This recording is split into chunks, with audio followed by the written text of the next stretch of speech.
Hi viewers, welcome to our channel. ప్రస్తుతం మనతో పాటు భరద్వాజ్ గారు సీనియర్ జర్నలిస్ట్ ఉన్నారు. వారితో ఒకసారి మాట్లాడదాం. నమస్కారం సార్. నమస్తే అండి.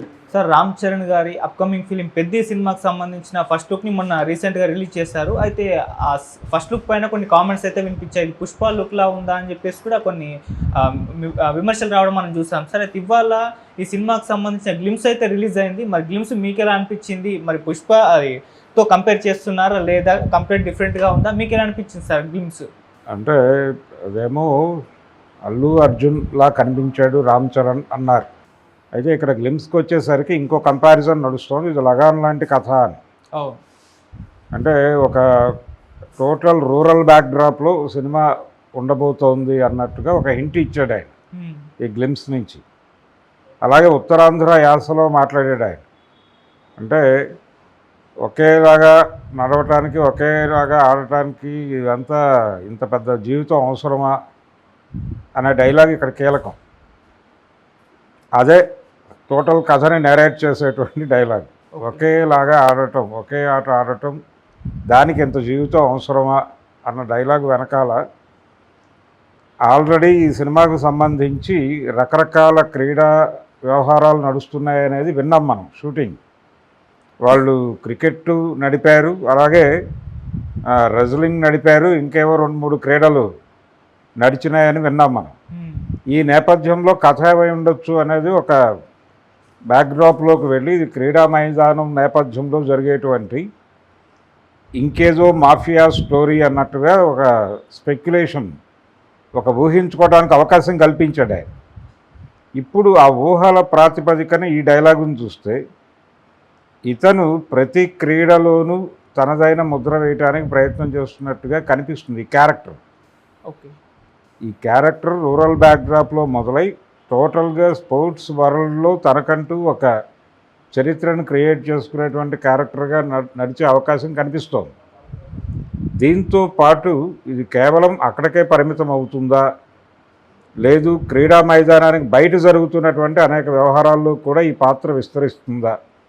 అంటే ఇంత కమిట్మెంట్ టువర్డ్స్ గేమ్ ఉన్న క్యారెక్టరు ఇక్కడ జరిగేటువంటి రాజకీయాలని యాక్సెప్ట్ చేయలేక ఆ రాజకీయాల మీద తిరుగుబాటులో భాగంగా తను ఎటువైపు ఎక్స్పాండ్ అయ్యి ఏ యుద్ధాలు చేస్తుంది అనేది కీలకం అవుతుంది. సో ఈ బ్యాక్డ్రాప్లో ఈ క్యారెక్టర్ ఏమిటి అనేది ఆయన కేవలం క్యారెక్టర్ రివీల్ చేయడంతో పాటు కథని కూడా కొంత అవతల వాళ్ళు గెస్ట్ చేసుకోవడానికి అవకాశం కల్పిస్తూనే ఆ డైలాగ్ పెట్టాడు. అందుకని ఆ డైలాగ్లోనే కథ చెప్పే ప్రయత్నం చేశాడు ఆ బుచ్చిబాబు. దీని వెనకాల సుకుమార్ రైటింగ్స్ కూడా ఉంది. ఈ సినిమా ప్రొడక్షన్లో వాళ్ళు కూడా భాగస్వాములే. వాళ్ళతో పాటు మైత్రి మూవీ మేకర్సు, ఇంకొక బ్యానరు, వీళ్ళందరూ కలిసి చేస్తున్నటువంటి ప్రాజెక్ట్ ఇది. అతనికి సెకండ్ సినిమా సిండ్రోమ్ అనేది ఒకటి వెంటాడుతోంది బుచ్చిబాబు. ఉప్పెన్న తర్వాత చేస్తున్నటువంటి సినిమా సెకండ్ మూవీ చాలామంది డైరెక్టర్లను ఇబ్బంది పెట్టిన సందర్భం మనకు తెలుసు. ఇతనికి సెకండ్ మూవీ ఎలా ఉండబోతోంది అనేది, అంటే దీనికి అతీతంగా నడిచిన కెరియర్లు కూడా ఉన్నాయి మనకు తెలిసి. అంటే సెకండ్ మూవీ ఫస్ట్ మూవీ కంటే కూడా బిగ్గెస్ట్ హిట్లు అయినటువంటి డైరెక్టర్లు కూడా ఉన్నారు. ఉదాహరణకు రాజమౌళికి స్టూడెంట్ నెంబర్ 1 కంటే కూడా సింహాద్రి పెద్ద హిట్, పైగా సోలో హిట్. అది రాఘవేంద్రరావు గారి దర్శకత్వ పర్యవేక్షణ వ్యవహారం ఉన్నాయి స్టూడెంట్ నెంబర్ 1కి. దీనికి సోలో డైరెక్టర్ ఆయన. పైగా ఇంకొక డైరెక్టర్ని పెట్టి తీసేసి ఇతన్ని పెట్టుకున్నారు. అప్పుడు పవన్స్ శ్రీధర్ అనే అతను డైరెక్ట్ చేయాలి ఆ సినిమా ఒరిజినల్గా. అతనితో కొంత షూట్ అయ్యి అతను తీసేసి ఇన్ని తీసుకొచ్చారు. తీసుకొచ్చిన తర్వాత కథ కూడా మార్చుకున్నాడు ఈయన.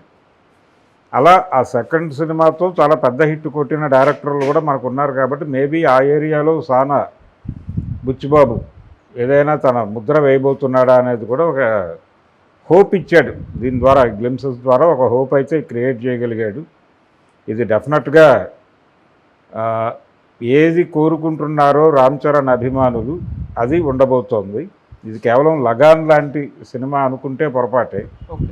అలాగే ఆ గెటప్ చూసి ఇదేదో పుష్ప గెటప్ అనుకున్నారు, కానీ నిజానికి పుష్ప గెటప్ టైంలో కూడా రంగస్థలం గెటప్ గురించిన చర్చ జరిగింది.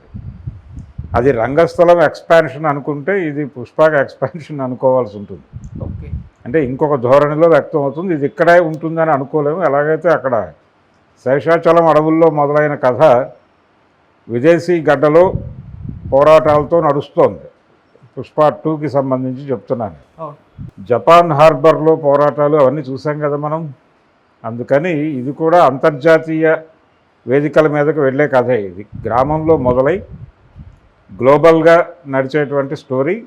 ఇది క్రీడా నేపథ్యంలో ఉన్నటువంటి అన్ని అంశాలు కేవలం క్రికెట్ మైదానానికో లేకపోతే మరొక స్టేడియంకో లేకపోతే ఒక చిన్న చదరంగపు బల్లకో పరిమితమైనటువంటి కథ కాదు. ఇవన్నీ ఉంటాయి దానిలో. ఈ అన్ని అంశాలు ఉంటాయి. ఈ అన్ని అంశాలు ఉంటూనే స్పోర్ట్స్ వెనకాల నడుస్తున్నటువంటి అనేక, అది ఒక రకంగా స్పోర్ట్స్ మాఫియా అనొచ్చు. ఈ స్పోర్ట్స్ మాఫియా తాలూకా వ్యవహారాలు, మ్యాచ్ ఫిక్సింగ్లు, బెట్టింగ్ మాఫియాలు, ఇవన్నీ సమకాలీన సమాజంలో క్రీడల నేపథ్యంలో జరుగుతున్న నేరాలకు సంబంధించిన వ్యవహారాలు కూడా ఇందులో ఉండే ఛాన్సెస్ అయితే కనిపిస్తున్నాయి. ఓకే. అందుకని బిగ్ స్కేల్లో ఉంటుంది సినిమా. ఏదేదో రూరల్ బ్యాక్డ్రాప్లో ఆయన ఏదో బ్యాట్ పట్టుకొని రఫ్గా ఆ డైలాగ్ డెలివరీతో పాటు ఆయన అపీరెన్స్ కూడా చాలా రగ్గడ్గా కనిపించింది.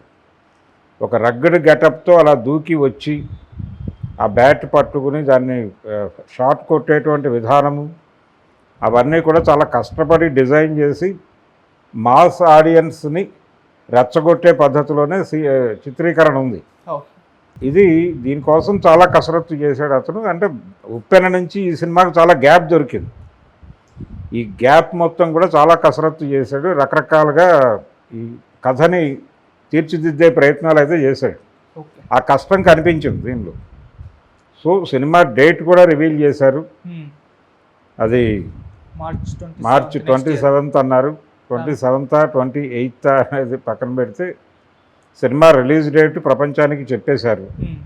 కాబట్టి కమిట్మెంట్ ఉంది. ఇప్పుడు కమిట్మెంట్ ఉంది. సినిమా నెమ్మదిగా ప్రమోషన్లోకి వచ్చేసినట్టుగానే భావించాలి. ఏదో గ్లిమ్స్కి మాత్రమే కాదు, త్వరలో టీజరు, తర్వాత నెమ్మదిగా ట్రైలరు, ప్రమోషన్ మొదలుపెట్టి, అంటే రామ్ చరణ్ అభిమానులకి ఓటీటీలో కొంత ఆ సినిమా మూమెంట్ చూపించింది, గేమ్ చేంజర్.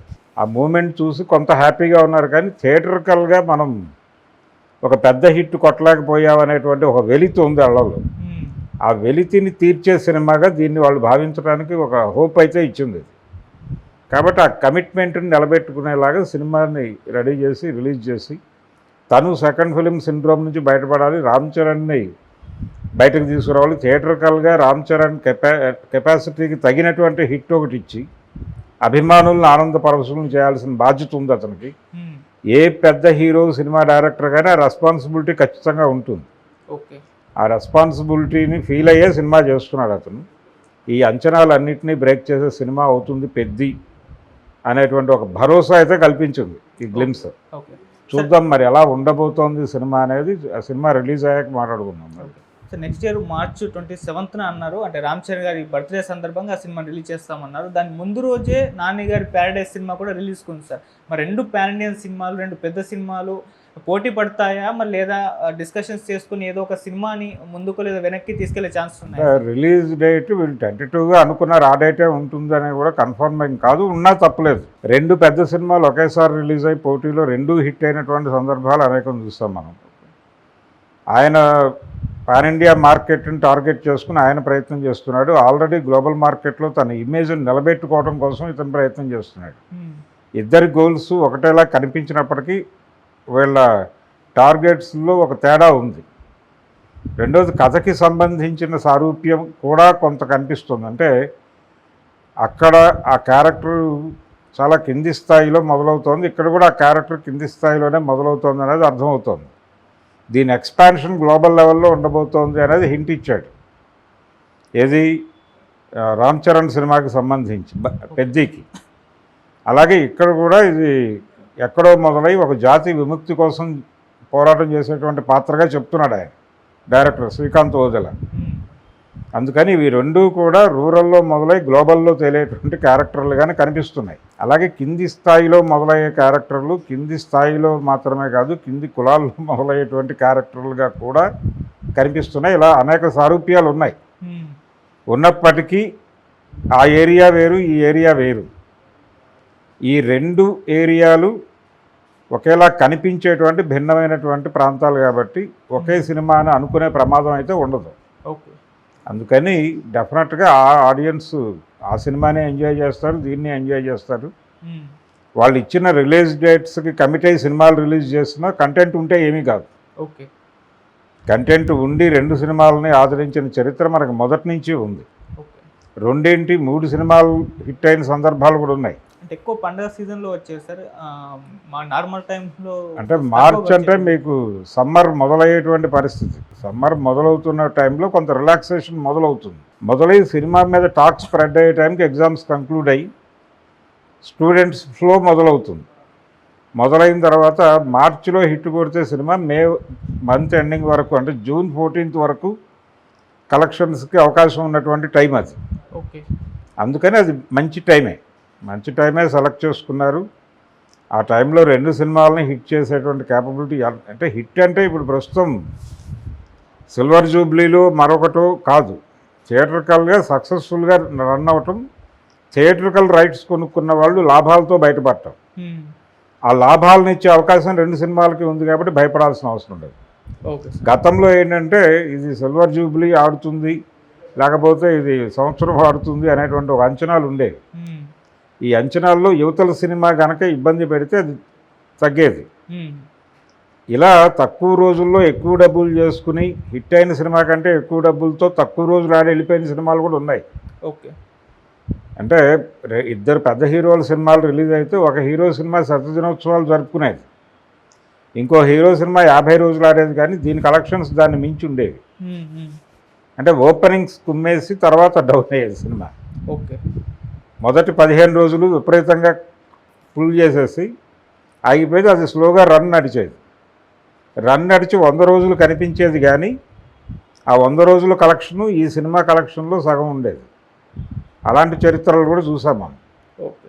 అందుకని ఒకే సీజన్లో 2 సినిమాలు రిలీజ్ అవ్వడం పెద్ద ఇంత విశేషం కాదు. Okay sir.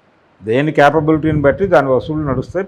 ప్రస్తుతం థియేట్రికల్ టార్గెట్ చాలా లిమిటెడే. బయ్యర్స్ ప్రాఫిట్తో బయటపడటమే లక్ష్యం. అది సర్వ్ చేయగలిగితే ఏ సినిమా అయినా హిట్ కిందే లెక్క.